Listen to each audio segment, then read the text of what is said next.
شہر میں ان دنوں آن لائن لاٹری کا کاروبار زوروں پر جاری ہے۔ جگہ جگہ آن لائن لاٹری کی دکانیں چلائی جا رہی ہے۔ خاص طور پر بس اسٹینڈ کے علاقے میں آن لائن لاٹری کا ایک بڑا کاروبار چل رہا ہے۔ بتایا جا رہا ہے کہ بس اسٹینڈ کے علاقے میں 8 مقامات پر آن لائن لاٹری کی دکانیں دھڑلے سے چل رہی ہے۔ اس علاقے میں دیہی مقامات سے مسافرین آتے ہیں۔ ان مسافروں کو آن لائن لاٹری کی لت لگائی جا رہی ہے۔ یہی وجہ ہے کہ بڑی تعداد میں لوگ اس آن لائن لاٹری کا شکار بن رہے ہیں۔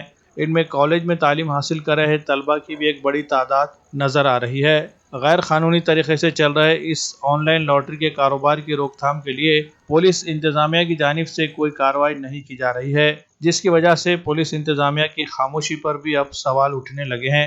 ایک طرف پولیس کے اعلیٰ افسران شہر میں غیر قانونی دھندوں پر کڑی کارروائی کرنے کی باتیں کر رہے ہیں، تو وہیں دوسری طرف غیر قانونی دھندے کھلے عام چل رہے ہیں تو ان پر کوئی کارروائی نہیں کی جا رہی ہے۔